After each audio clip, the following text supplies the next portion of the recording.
Nem sempre a lógica e o mais confortável são o caminho que Deus tem para você.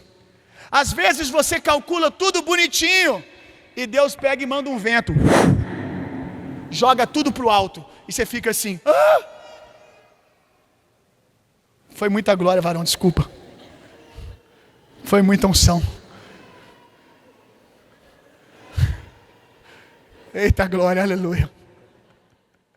Você fica assim chorando. Deus manda. Você preparou tudo, Deus manda um vento. Aí você fica chorando. Igual criança quando tira o bico. Igual criança quando tira o pirulito da boca. Eu me preparei a vida inteira para isso. Deus manda um vento. E agora?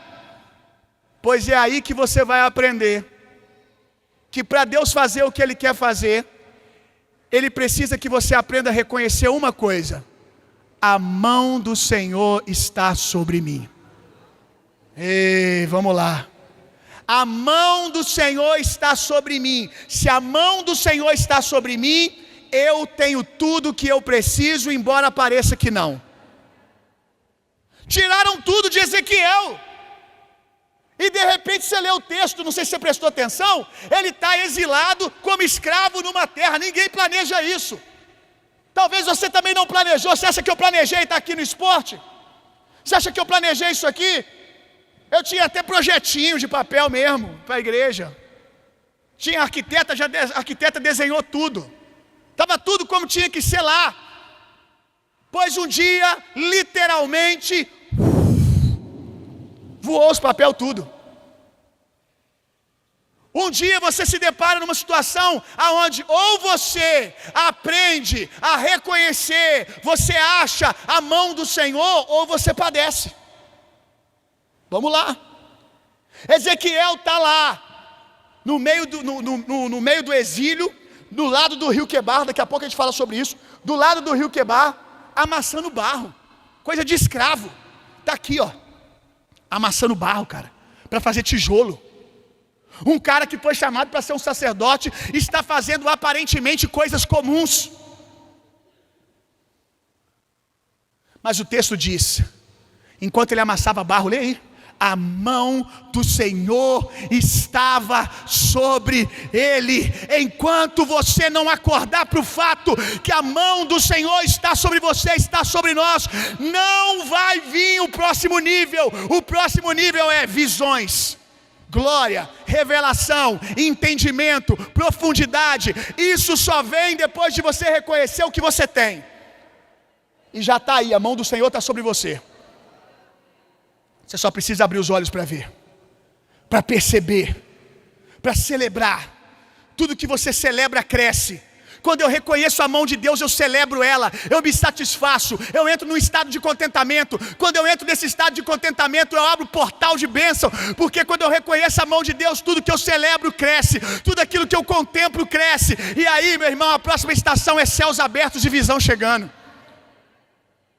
Quer entrar nisso? Abra os seus olhos para ver a mão do Senhor. Aleluia. Nem sempre a lógica é o mais confortável.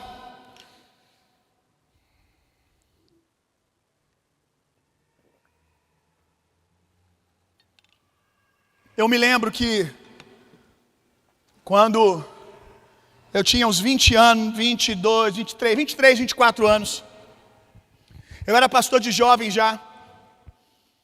E como pastor de jovens, eu estava vivendo o que eu sonhei, projetei.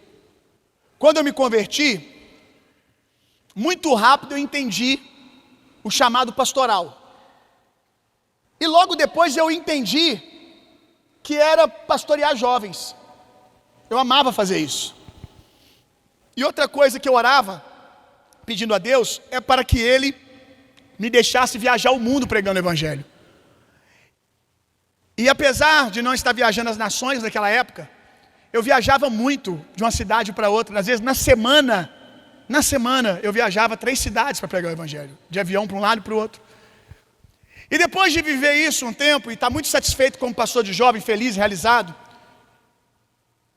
apesar de estar satisfeito com os frutos, de vendo o que Deus estava fazendo, comecei a entrar num lugar de uma insatisfação interior, como se eu estivesse à margem do centro da vontade de Deus.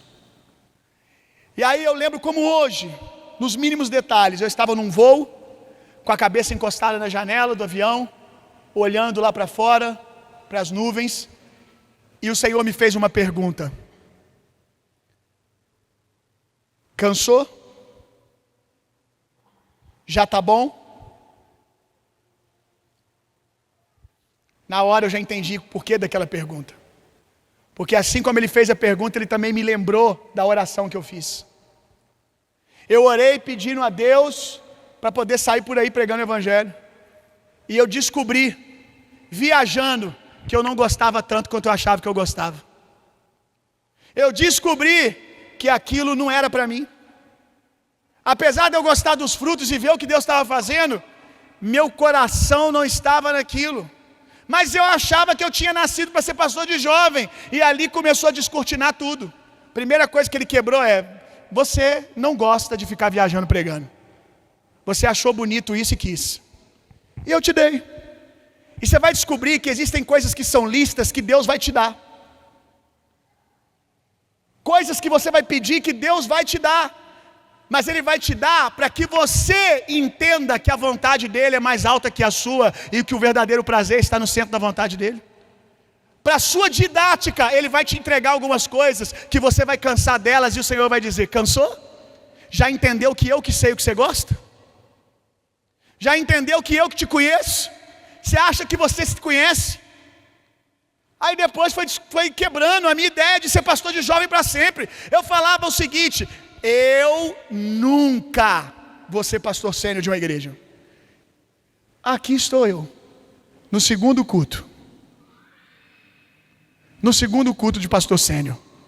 E eu falava: eu não vou ser um pastor sênior. Tem uma coisa que eu não vou ser. Eu falava assim: eu vou ser igual o pastor Lucim. Vou ser pastor de jovem para sempre. Ainda bem que eu mudei de ideia antes, porque o próprio pastor Lucim já está pastor sênior. Eu ia desviar. Eu ia ligar para ele: você me traiu. Ele não combinou nada comigo, mas eu ia ligar para ele: você me traiu, pastor Lucim, porque eu falava que eu ia ser igual a você, e você não é mais. Eu estava errado, mentindo, quando eu dizia: eu me vejo, eu olhava e só me via como pastor de jovem. Presta atenção nisso aqui. Isso aqui é uma chave para a sua vida. Isso aqui é uma chave para a sua vida espiritual. Eu olhava e eu só via eu terminando, vivendo todos os meus dias como pastor de jovem. Eu estava mentindo? Eu estava vendo errado? Sim e não, não e sim. Eu vou te explicar isso. Quando você está navegando, melhor, porque navegar a maioria de vocês não navegaram ainda. Você está na beira da praia. Quando você está na beira da praia e você olha o horizonte, a ideia que dá é que o fim que você está vendo é o fim de fato.